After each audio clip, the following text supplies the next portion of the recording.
नमस्ते दोस्तों। बहुत सारे लोग कमेंट आ रहा था कि सर हमें माइक्रोसॉफ्ट एक्सेल सिखाइए। तो अगर आपको भी एक्सेल चलाना नहीं आता है ना, इस वीडियो को देखिए, आपको बेसिक इन्फॉर्मेशन मिल जाएगा कि कंप्यूटर के अंदर बहुत इंपॉर्टेंट होता है माइक्रोसॉफ्ट ऑफिस, जिसके अंदर Microsoft Word, Microsoft PowerPoint, Microsoft Excel. अगर आप अकाउंटिंग के फील्ड के अंदर काम करना चाहते हैं, आप अगर डेटा एंट्री काम करना चाहते हैं, ऐसा कुछ काम करना जिसके अंदर डेटा सेव करना है ना, तो एक्सेल आपको आना चाहिए कंप्यूटर के अंदर। चलिए शुरुआत करते हैं। हमारे पास लैपटॉप है ये। हाँ, उसके पहले चैनल पहली बार आए हुए हैं, कंप्यूटर रिलेटेड वीडियो देखना पसंद करते हैं, हमारे चैनल को आप सब्सक्राइब कर लीजिए, बेल आइकन पे क्लिक कर दीजिए, नोटिफिकेशन ऑन कर दीजिए, जब भी कोई नया वीडियो बनेगा आपको पहुंच जाएगा। और मैं इंस्टाग्राम के ऊपर भी हूँ, मेरा आईडी है जोगेंद्र ज्ञान, मुझे फॉलो कर लीजिए। कंप्यूटर लैपटॉप रिलेटेड आपका कोई सवाल मुझसे पूछे, मैं प्रयास करता हूँ सब जवाब दूँ और आपको मैं सेटिस्फाइड कर दूँ। चलो शुरुआत करते हैं। देखिए दोस्तों, लैपटॉप के अंदर जानते होंगे कि विंडोज एक्सपी लोड होता है, विंडोज 7 लोड होता है, विंडोज 8, विंडोज 10 लोड होता है। उसी प्रकार से उसके अंदर एक एप्लीकेशन लोड होता है, इसको कहते हैं माइक्रोसॉफ्ट ऑफिस। आप 99.9% कंप्यूटर में आपको माइक्रोसॉफ्ट ऑफिस जरूर मिलेगा।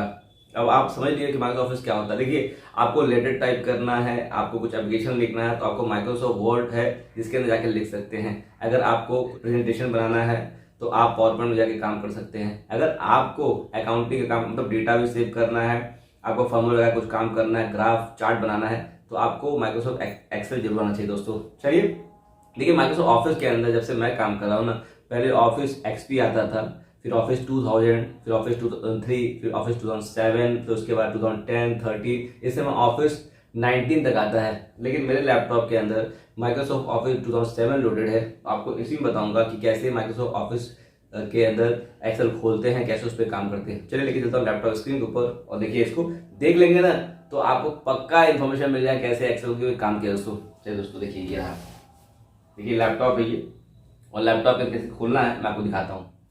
देखिए दोस्तों, ये हमारे पास जो लैपटॉप है ना, इसके अंदर विंडोज 10 लोडेड है ऑपरेटिंग सिस्टम। विंडोज 10 के अंदर माइक्रोसॉफ्ट ऑफिस पहले से लोड नहीं होता है, उसके अंदर लोड करना होता है। तो हमारे इस लैपटॉप के अंदर माइक्रोसॉफ्ट ऑफिस 2007 लोडेड है। अब ऑफिस के अंदर अलग अलग वर्जन होते हैं, जैसे कि 2003, 2007, 2019। तो हमारे पास 7 लोडेड है, और 7 जो ऑफिस है उसके अंदर 3-4 कंपोनेंट होते हैं। एक होता है माइक्रोसॉफ्ट वर्ड, एक होता है माइक्रोसॉफ्ट पावर पॉइंट, और एक होता है माइक्रोसॉफ्ट एक्सेल। तो एक्सेल खोलने का तरीका होता है, देखिए कि या तो आपके डेस्कटॉप स्क्रीन के ऊपर ये देखिए एक्सेल लिखा हुआ है, ये इसके ऊपर क्लिक करके आप खोल सकते हैं। एक्स का साइन बना हुआ है ग्रीन कलर का, ये है। या आप चाहते हैं तो यहाँ पर रन दिया हुआ है, यहाँ पर टाइप हेयर टू सर्च। तो सिंपल तरीके से हम यहाँ सर्च करेंगे, यहाँ लिख दीजिए EXCEL, एक्सेल लिखेंगे यहाँ पर। तो देखिए लिखेंगे तो एक्सेल यहाँ आ गया, माइक्रोसॉफ्ट ऑफिस एक्सेल आ गया। ठीक है, दिख रहा है आपको। इस पर क्लिक करके हम सिंपल तरीके से यहाँ पे इसको खोल लेते हैं। क्लिक कर दिए, अब देखिए खुल के आ गया ये आपका पूरा खुल के आ गया पेज एक्सेल का। अब देखिए आपके अंदर दिख रहा है ये कॉलम दिख रहा है। तो देखिए ये दिख रहा है ना, यहाँ देखिए 1 2 लिखा हुआ है, 1 2 लिखा हुआ है, और यहाँ लिखा हुआ ABCD लिखा हुआ है, दिख रहा है ना। जो ABCD लिखा हुआ है, मतलब मान लीजिए कि हम ऐसे 1 को सेलेक्ट करते हैं तो ये बोलते हैं रो बोलते हैं। ठीक है, जैसे मान लीजिए हमने इसको सेलेक्ट किया, इसको बोलेंगे रो बोलेंगे। नोट कर लिए, नोट करना है, इसको रो बोलेंगे। अगर हम ऐसे सर्च करते हैं ऐसे करके, इसको बोलते हैं कॉलम बोलते हैं। ठीक है, ये हो गया। अगर ऐसे हम सेलेक्ट किया हमने, इसको रो बोलते हैं, और मान लीजिए ऊपर से सेलेक्ट किया, इसको बोलते हैं कॉलम बोलते हैं। और ये मतलब ये मान लीजिए डी है, डी दिख रहा है, और यहाँ हम सेलेक्ट करते हैं 5 सेलेक्ट करते हैं, 5 के सामने और जब यहाँ हम सेलेक्ट करते हैं और यहाँ सेलेक्ट करते हैं, तो मतलब मान लीजिए ये दोनों पॉइंट जब मिलेंगे आपस में, जैसे यहाँ से मिलेंगे इस पॉइंट के अंदर, तो देखिए यहाँ पे तो उसको बोलेंगे सेल बोलेंगे। जैसे यहाँ पे डी और यहाँ पे 6 वाला मिल के आएगा अगर है, इसको बोलेंगे सेल बोलेंगे। एक हो गया रो, एक हो गया कॉलम, और दोनों को मिला के जो बनता है उसको बोलते हैं सेल बोलते हैं। क्लियर है ना। अब कोई पूछेगा क्या क्या बोलते हैं तो समझ गए होंगे। अभी क्या करना है, कुछ आपको टाइप करना, मान लीजिए कुछ डेटा टाइप करना है अगर सिंपल तरीके से। तो जैसे कि जोगेंद्र यहाँ नाम सेव करना है, तो इसको आप JOGENDR जोगेंद्र टाइप कर दिया।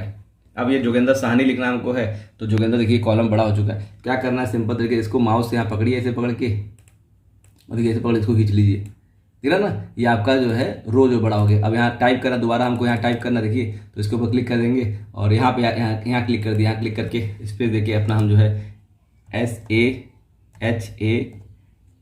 साहनी लिख दिया हमने, जोगेंद्र साहनी लिख दिया। क्लियर है ना, देख सकते हैं। अब जैसे इस पर हम क्लिक कर रहे हैं, देखिए ये क्लिक किया, हमने बता रहा है कि यहाँ पे A1 लिख के आ रहा है, मतलब A ये ऊपर से हो गया और 1 आपका ये हो गया, देख रहा ना। ये जैसे हमने यहाँ पे A1 लिख के आ रहा, ये हो गया आपका डैशबोर्ड हो गया एक तरह से, और ये आपका फार्मूला बार हो गया। अब क्या करना, मान लीजिए जैसे कि मैं यहाँ पे कुछ टाइप करता हूँ, देखिए यहाँ पे एच किया मैंने करके, अब देखिए बता रहा है कि यहाँ पर आपको अगर आप सर्च करेंगे नहीं मिलेगा, लेकिन सिंपल बता रहा है कि G8, मतलब G इधर से ऊपर से हो गया और 8 आपका इधर से हो गया। क्लियर है ना, एकदम समझ चुके हैं आप ना।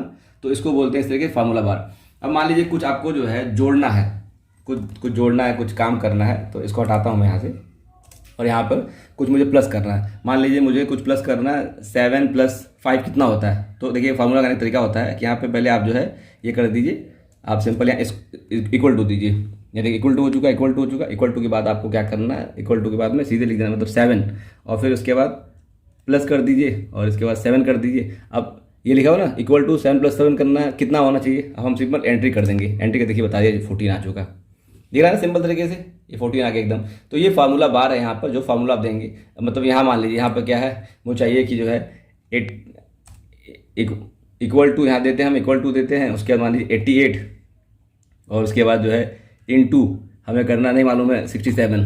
अब ये हमको जो है देखिए फार्मूला ये है इक्वल टू 88 × 77। अब मुझे ये फार्मूला बता रहे हैं यहाँ पर, ये देखिए फार्मूला बता रहा है ना ये। अब मुझे क्या करना है, आपको देखना है, इसका एंटर करना है, एंटर कर दिया हमने, बता रहा है कितना इक्वल टू हो चुका है। एकदम क्लियर है, कोई डाउट तो नहीं आपको होगा ना। तो इस तरीके से आप इसको कर सकते हैं। अब मान लीजिए ये कॉलम जो दिख रहा है, इसको आपको जो है ये सेल दिख रहा है छोटा है, इसको बड़ा करना चाहते हैं तो आप इसको पकड़ के ऐसे बड़ा कर सकते हैं। देखिए सेल बड़ा हो गया ये, ठीक है, ये अब बड़ा हो सकता है। कितना क्लियर है। तो अब आप फार्मूला भी लगा लेंगे, आपको प्लस करना हो, इंटू करना हो, माइनस करना, इस तरीके से आप फार्मूला देके कर सकते हैं।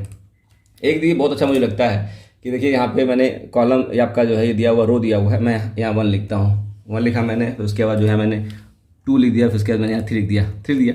अब मैं चाहता हूँ कि मुझे 100 तक ऐसे लिखना करके लिखना है, तो 100 लिखेंगे तो टाइप करूँ मैं, या सिंपल तरीका ये है, ये तीनों को मैं सेलेक्ट कर लेता हूँ।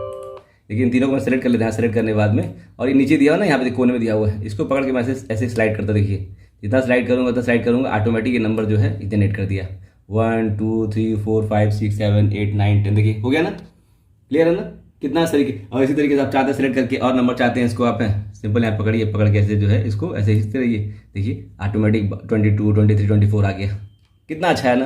और उसके बाद जो मान लीजिए कि आपने जो है 3 लिखा हुआ है, 3 लिखा हुआ, आप चाहते हैं 3 जो मुझे पूरा 3 लिखना है, तो अब 3 लिखा हुआ, सिंपल इसको पकड़ के मैं करके नीचे कर दूंगा, देखिए पूरा कर दूंगा, तो 3 आ रहा है, ये कितना अच्छा है फार्मूला। इस तरीके से आप इस पर काम कर सकते हैं।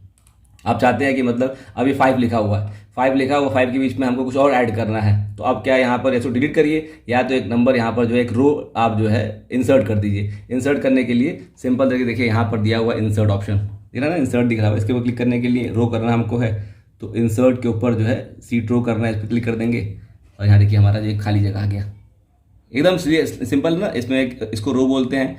कॉलम करना हमको है, ऊपर से कॉलम करना तो कॉलम भी कर सकते हैं, ये हो चुका। अब देखिए आपने टाइप किया हुआ है, तो ये ऑलरेडी आप जानते होंगे कि 1 है, इसको बोल्ड करना, बी पे क्लिक कर देंगे, मतलब बोल्ड हो गया, देखिए थोड़ा डार्क हो गया, थोड़ा आई करना है, इटैलिक करना है, ये तरीके अंडरलाइन करना है। ये वाला जो वर्ड है इसको चाहते हैं कलरफुल करना, तो यहाँ पे क्लिक करेंगे, ये देखिए रेड कर देंगे, तो ये रेड हो जाएगा, येलो कर देंगे, मतलब जो कलर करना है तो आप इसे सेलेक्ट करके यहाँ से कर सकते हैं। देख रहे हैं ना कितना कितना सिंपल तरीका है। इसको कम ज़्यादा करना है, मान लीजिए कि मैं लिखा हुआ है कि यहाँ पर JOGENDRA जोगेंद्र, और ये इसमें नहीं आ रहा पूरा, इसको सिंपल पकड़िए यहाँ से,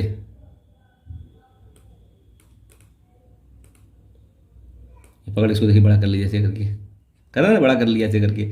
फिर आप चाहते हैं कि कुछ अगर नीचे चाहते हैं इसको जो है इसको पकड़ के ऐसे कर लीजिए, जोगेंद्र पूरा आ चुका है। मतलब बहुत इजी है काम करने के लिए। आप यहाँ पर सिंपल तरीके से आप ये जो है एक्सेल के अंदर आप, मैंने पहले बता रखा हो कि इसको सेव करना यहाँ पर है, तो सिंपल तरीके से सेव कर सकते हैं। यहाँ पर सेव कर देंगे, सेव एज कर लेंगे, प्रिंट करेंगे। जब प्रिंट करेंगे ना तो जो पीछे लाइनिंग दिख रहा है, ये आपका लाइनिंग, ये लाइनिंग पीछे आपका आएगा नहीं, पीछे लाइन नहीं दिख रहा है, तो इसको लाने के लिए क्या करना पड़ता है, जैसे इसको सेलेक्ट कर लीजिए। आप चाहते हैं आपका पीछे लाइनिंग भी आ जाएगा, इसको सेलेक्ट कर लीजिए। देखिए यहाँ दिया हुआ एक यहाँ ऑप्शन, देखिए यहाँ दिखा हुआ ना, इस पर ऑप्शन दिया हुआ, इस पर क्लिक कर लीजिए बटन बार, और यहाँ पर आकर के आप ऑल बॉर्डर पर क्लिक कर दीजिए।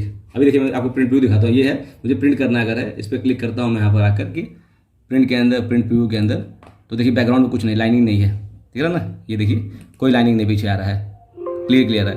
अब चाहता हूँ कि मैं जो है इसके पीछे लाइनिंग अगर आए, तो यहाँ क्लिक करके यहाँ पर जो है इस पर क्लिक करेंगे और ऑल बॉर्डर पर क्लिक कर दीजिए। अब देखिए पीछे लाइनिंग आ चुका। अब मैं प्रिंट व्यू चेक करूँगा, प्रीव्यू में प्रिंट व्यू चेक करते हैं, तो देखिए इसके बीच में लाइनिंग आ गया, ये इसको फॉर्मेटिंग कहते हैं, कर लेंगे ना। तो मतलब जितना प्रैक्टिस करेंगे उतना इसको आप काम कर सकते हैं, और यहाँ से करके इसको बंद कर सकते हैं।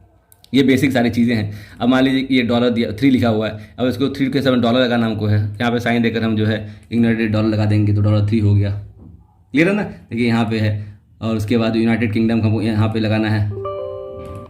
ये बार बार एंटीवायरस कहा जा रहा है, कोई दिक्कत नहीं है, उसको यहाँ पे क्लिक कर लीजिए। अब यहाँ पे हमको जो है साइन करना, डॉलर लगा दिया हमने। हमको चाहिए कि जो है ये चाहिए, यूरो वाला चाहिए साइन, यूरो वाला आ सकता है। तो जैसे यहाँ से साइन सिंपल तरीके आपको टाइप नहीं करना होगा, यहाँ पर आप इस तरीके कर सकते हैं। अब देखिए फिर ये दिया हुआ है 1 दिया हुआ, 1 ये 1 चाहते हैं, किनारे पड़ा हुआ है, इसको चाहते हैं आपकी बीच में लेकर आने के लिए, तो इसको क्लिक करके आप बीच में ला सकते हैं इसको। देखिए यहाँ आगे ला सकते हैं। क्लियर है? देखिए ऐसे करके इसको ला सकते हैं आप, ये कर सकते हैं। फिर उसके बाद बहुत सारी चीज़ें दी हुई हैं, इसको डिलीट करना सिंपल तरीके से। क्लियर ऑल पर क्लिक कर देंगे, क्लियर ऑल के ऊपर, तो क्लियर ऑल हो गया सेलेक्ट करके। क्लियर, तो इसको मतलब जितना आप प्रैक्टिस करेंगे ना, उसको अब इसको सिंपल तरीके से आ सकता है। देखिए अगर आप कहीं ऑफिस में जाते हैं काम करने के लिए, तो वहाँ पूछते हैं आपको कि क्या आपको एक्सेल चलाने आता है। अगर एक्सेल चलाने नहीं आता है ना, फिर आपको जॉब मिलेगा नहीं, क्योंकि अकाउंटिंग के अंदर जितने सीए होते हैं, जितने अकाउंटेंट होते हैं, वो उनको एक्सेल चलाने आता है, क्योंकि फॉर्मूला बेस्ड काम करना पड़ता है। आपको चार्ट बनाना, चार्ट बेस पे बना सकते हैं, मतलब बहुत इंपॉर्टेंट होता है एक्सेल सीखना कंप्यूटर के फील्ड के अंदर। तो आप कंप्यूटर सीखने के बारे में सोच रहे हैं तो एक्सेल के बारे में ये बेसिक इन्फॉर्मेशन है, इसमें आप सीख लिए। अगर आप बोलेंगे तो मैं इस पर और कुछ वीडियो बना दूंगा आपको बताने के लिए। और कुछ जो चीज़ें वर्ड के अंदर होती है, जैसे मान लीजिए कि आपका जोगिंदर लिखा हुआ है, इसका स्टाइल चेंज करना है, तो यहाँ पे इसको जो है आप चेंज कर देखिए। ये देखिए कैसे चेंज हो रहा है, देखिए ये देख रहे हैं मैंने, देखिए ये स्टाइल को चेंज करना है जोगिंदर का, मतलब सेलेक्ट कर सकते हैं यहाँ से। यहाँ हमने ये कर दिया, देखिए सिलेक्ट हो गया। इसका बड़ा करना साइज हमको है सिंपल, इसको जो हम बड़ा कर लेंगे। देखिए बड़ा हो गया, यहाँ 48 कर लिए। तो जितना वर्ड वाला काम होता है वो हो गया पूरा पूरा, यहाँ से सिंपल तरीके से इसको कर सकते हैं। तो ये बेसिक है, नॉलेज है, ये बेसिक इन्फॉर्मेशन है, और इससे आपको कुछ ना कुछ इन्फॉर्मेशन मिला होगा। और प्रैक्टिस करिएगा, बोलिएगा तो और आपको सिखा दूंगा मैं। ये बेसिक था माइक्रोसॉफ्ट एक्सेल को कैसे यूज करते हैं, और आपने पूरा वीडियो बिना स्किप किए देखा होगा, तो आपको बेसिक इन्फॉर्मेशन जरूर मिल गया होगा। अब कोई पूछे आपको कि एक्सेल पे कैसे काम करते हैं, कैसे सेव करते हैं, तो आप पक्का कर लो दोस्तों। वीडियो पसंद आपको आया तो प्लीज को लाइक कर दीजिएगा, कमेंट बॉक्स में कमेंट करिएगा, बताए पहले कि अच्छा वीडियो बना सकते हो। वीडियो को जरूर शेयर कर दीजिए, क्योंकि बहुत सारे लोग होंगे ना जिनको एक्सेल चलाने आता है, कहीं ना कहीं वीडियो को देखने के बाद में उनको चलाना आ जाए दोस्तों। नमस्ते।